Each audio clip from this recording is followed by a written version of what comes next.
கடக ராசி உங்களுக்கான ஏஞ்சல் நம்பர்ஸ் என்ன அப்படின்றத பார்க்கலாம். அண்ட் உங்களுக்கு ஏஞ்சல்ஸ் தரக்கூடிய வாழ்நாளுக்கான ஒரு மெசேஜ் ஆர் அட்வைஸ் என்ன அப்படின்றதையும் பார்க்கலாம். ஸோ கடக ராசி ஃபர்ஸ்ட் உங்களுடைய வேலை தொழில் சார்ந்த விஷயத்துக்கு நீங்கள் எந்த ஏஞ்சல் நம்பர்ஸை யூஸ் பண்ணலாம் அப்படின்றது பார்க்கலாம். Angel number 4.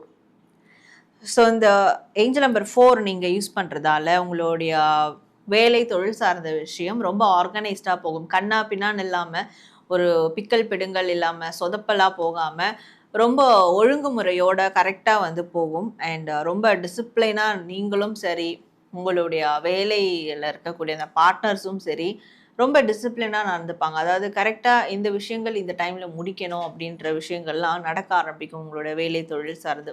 ஸோ கடகராசி உங்களுடைய பணம் பொருளாதாரம் சார்ந்த விஷயத்தில் நீங்கள் எந்த ஏஞ்சல் நம்பரை யூஸ் பண்ணலாம் அப்படின்றத பார்க்கலாம். நம்பர் 0. ஸோ 0, அதாவது இந்த 0 ஏற்கனவே சொல்லி இந்த 0லாம் வந்ததுன்னா அதை நீங்கள் வந்து இன்ஃபினிட்டாக வந்து மாற்றிக்கோங்க, கன்வெர்ட் பண்ணி யூஸ் பண்ணுங்க அப்படின்றது. ஸோ நீங்களும் இப்போது 0ன்றதுக்கு பதிலாக பணம் பொருளாதாரம் சார்ந்த விஷயத்துக்கு இன்ஃபினிட் சிம்பிளை யூஸ் பண்ணுங்கள். இதை நீங்கள் பார்க்கக்கூடிய எல்லா இடத்துலையும் தாராளமாக வைக்கலாம். நீங்கள் டெய்லியும் எழுந்து முகம் பார்க்கக்கூடிய கண்ணாடி பக்கத்தில் வைக்கலாம்.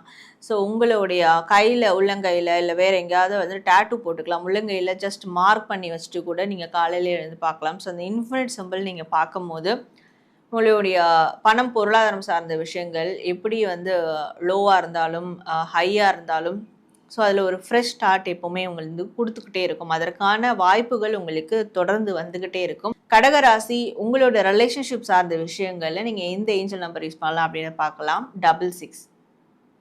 ஸோ இந்த 66 ஏஞ்சல் நம்பரை நீங்கள் உங்களுடைய ரிலேஷன்ஷிப் சார்ந்த விஷயத்துக்கு ரெகுலராக யூஸ் பண்ணலாம். இதனால் உங்களுக்கு என்ன நடக்கும்னா, ரொம்ப ஆக்டிவாக இருப்பீங்க உங்களோட ரிலேஷன்ஷிப்பில். இப்போ கொஞ்ச நாளாக வந்து எனக்கு ரிலேஷன்ஷிப்பே வேணாம், இல்லை வந்து நான் ஏதோ ஒரு விரக்தி நிலையில் இருப்பீங்க. எதுக்கடா இது, எனக்கு எதுவுமே வேண்டாம் அப்படின்ற ஒரு நிலைக்கு தள்ளப்பட்டிருந்தீங்கன்னா, அதனால் கவலைகள் அதிகமாக இருக்கும்.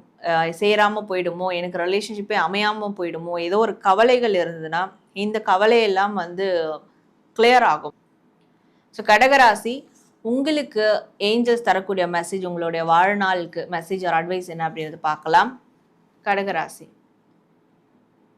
ஸோ ஏஞ்சல்ஸ் உங்களுக்கு தரக்கூடிய மெசேஜ் என்னன்னா, வாழ்க்கையில் ஒரே ஒரு விஷயத்தை நோக்கி மட்டும் போயிட்டு இருக்காதீங்க. எல்லா விஷயத்தையும் ஃபோக்கஸ் பண்ணுங்க. உங்கள் ஃபேமிலியாக இருக்கட்டும், ரிலேஷன்ஷிப்பாக இருக்கட்டும், பணம் பொருளாதாரம், உங்களுடைய பிடிச்ச விஷயங்கள், ஹாபீஸ், தொழில், படிப்பு, வெளியுலக வாழ்க்கை, ஸோ எதுவாக இருக்கட்டும் எல்லாத்துலேயும் எல்லாத்தையும் வந்து நீங்கள் பேலன்ஸ் பண்ணி கொண்டு போகணும்.